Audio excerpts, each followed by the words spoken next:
Many of you guys have heard of the name Wilhelmina before, and Wilhelmina Models, especially if you're into the 90s supermodels and you're just into supermodels in general and you watch Next Top Model, you're obsessed with it. That name Wilhelmina kept coming up. But many of you guys don't know about the woman who started it all, the face behind the agency. And we're going to get into all of that. This agency launched the careers of Karine, which was one of the first supermodels whom I did a video for, which I will put in the comment section and in the end cards for you to check out. She also launched the careers of Naomi Sims, don't worry, a video is coming for her, one of the first African-American supermodels, as well as celebrities like the late Whitney Houston and current stars like Zoe Saldana and Iggy Azalea. But Wilhelmina was famous herself before she even had the agency. She was the GOAT of the modeling world, right? She appeared on nearly 300 covers of major American and European magazines. She was featured on the cover of Vogue a record 27 times. And during her CoverGirl days, Wilhelmina boasted that she was one of the few high fashion models built like a woman.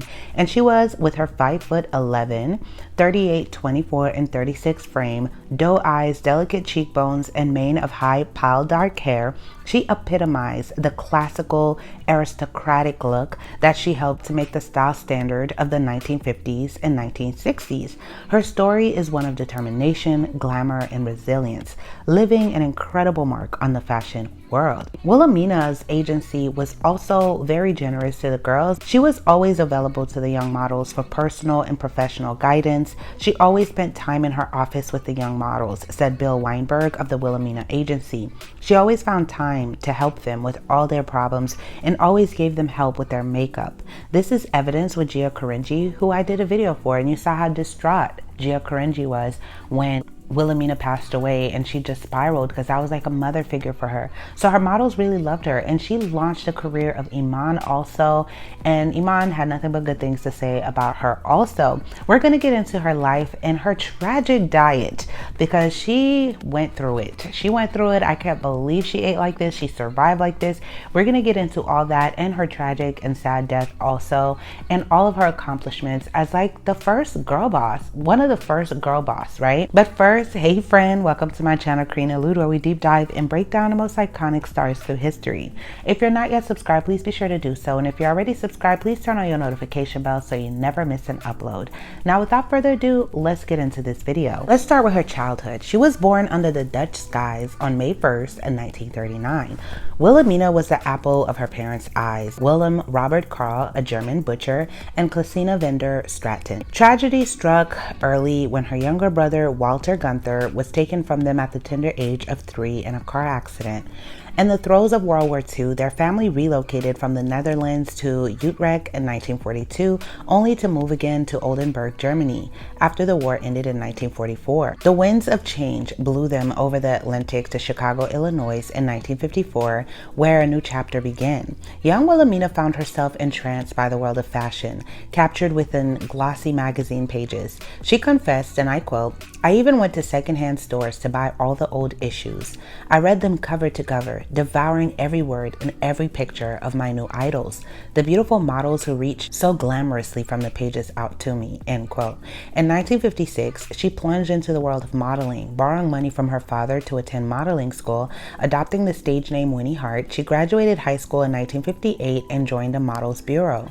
Her journey wasn't without its challenges. Patricia Stevens, an agency booker, advised her to shed 20 pounds and abandon her stage name if she wished to succeed. Journeying to New York, where Eileen Ford of the Ford Modeling Agency suggested she lose another 20 pounds before heading to Paris. Life in Paris introduced her to diet pills. Reflecting on her struggles, Wilhelmina shared, and I quote, "I was on a continuous diet. I ate twice a week.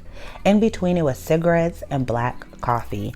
On Wednesday, I had a little bowl of soup so I wouldn't get too sick, or a little piece of cheese on a cracker.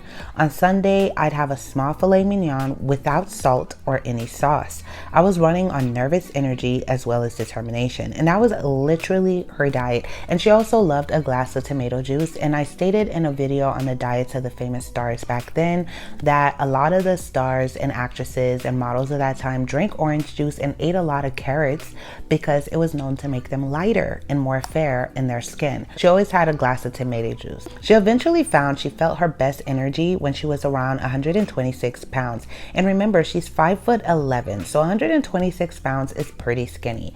She said, and I quote, "I was always the heaviest model." Oh, and she always had to wear a girdle. But back then, many women wore girdles. I could appear slim by the way I posed, but I became determined to lose weight, and I simply began to starve myself. End quote.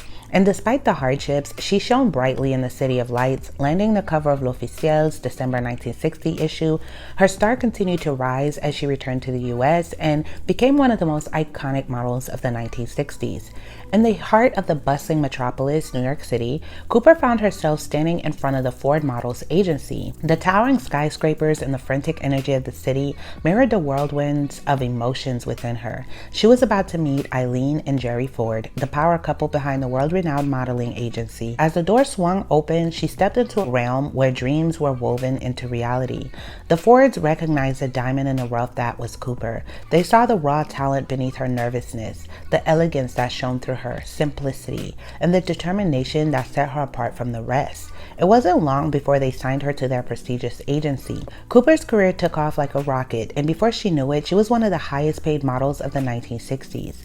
The girl who once dreamt of gracing magazine covers was now a star whose radiance lit up the fashion world. Her beauty was not of the traditional sort. It was modern, mesmerizing, and magnetic. She embodied an unparalleled blend of elegance and class. She looked like a mannequin, right? She looks like the typical mannequin, like the way she posed, her arms, everything, making her the perfect muse for couture collections. Her grace and poise were captured in stunning photographs that graced the glossy pages of high-end magazines like Vogue and Harper's Bazaar. Yet there was a twist to this tale. Cooper wasn't merely a classic beauty, she was also a trendsetter. She possessed a touch of mod, a style that was sweeping the fashion world during that era. This unique combination allowed her to hold her own against British supermodels like Twiggy and Jean Shrimpton. In the glamorous world of fashion, where new faces emerged every day, Cooper carved out a niche for herself. She was a beacon of modern beauty, a symbol of elegance, and a formidable force in the industry. With 255 magazine covers to her name and stints in South America, India, Hong Kong, and Europe, she set records and turned heads. Her work with fashion moguls Coco Chanel and Christian Dior were particularly noteworthy. The New York Journal American highlighted her success in their series, Private Lives of High Fashion Models, while the Chicago Sun-Times devoted an article to her rise from Waller High to haute couture. At the pinnacle of her career, she was ranking in $100,000 a year, which was a lot during those days. In 1965, she tied the knot with Victor Bruce Cooper, former executive producer of The Tonight Show starring Johnny Carson, and they were blessed with 2 children. Bruce gave Wilhelmina the confidence and the support that she needed to take on new challenges. And a couple of years later, they founded Wilhelmina Models, which became a leading model agency alongside Ford Models. Having been molded and polished by Ford Models into an exceptionally professional supermodel, Cooper had become a beacon in the high fashion sphere. Her influence was undeniable, her charm irresistible. She was the golden girl everyone wanted to know and wanted on their covers, the jewel in the crown of Ford Models. However, the tides of destiny were about to turn. At the peak of her modeling career, Cooper went on this bold new venture alongside her husband and 2 minor partners. She established her own modeling agency in the heart of New York City. The agency, called Wilhelmina Models, was an instant hit in the fashion industry. Yet this success story wasn't without its share of drama. Cooper's decision to compete with her former mentor, Eileen Ford, did not sit well with Eileen. After all, it was Ford Models that had groomed Cooper into the dazzling diva she had become, propelling her to the apex of the fashion world. The Fords eventually reconciled with Cooper, but their relationship was never quite the same. And despite the tension, Cooper continued to stun as a top-earning model while managing her agency.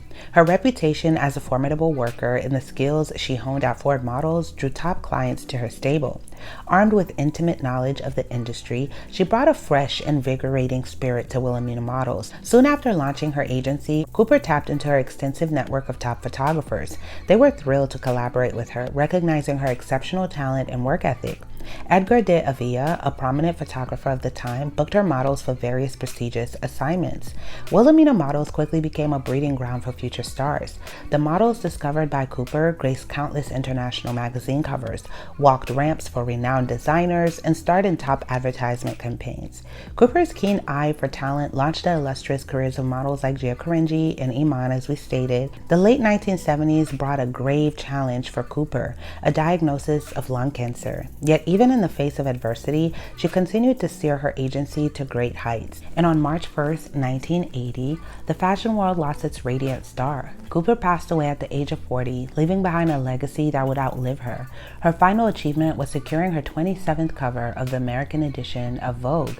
Later, after her death, the world found out that she also suffered as an abused wife of an alcoholic husband, the late Bruce Cooper. Their daughter, Melissa, she told Michael Gross, author of Model, The Ugly Business of Being Beautiful, that she believed her mother chose to end her life with cigarettes instead of facing and fixing her horribly imperfect life.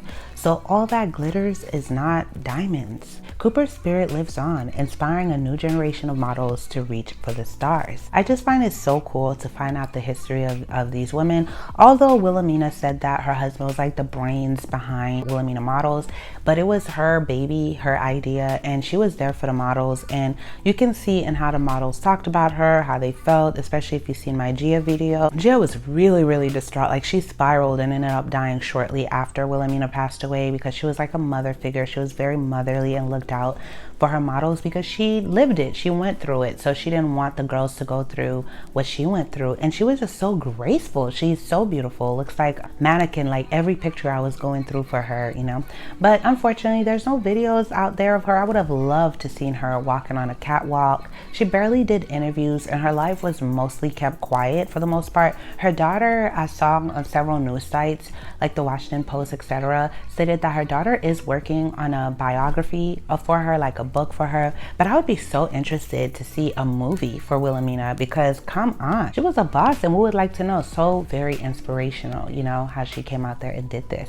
But comment below, who else would you guys like to see? I love you guys so much. If you like the music you listen to, the link is in the description. Until next time.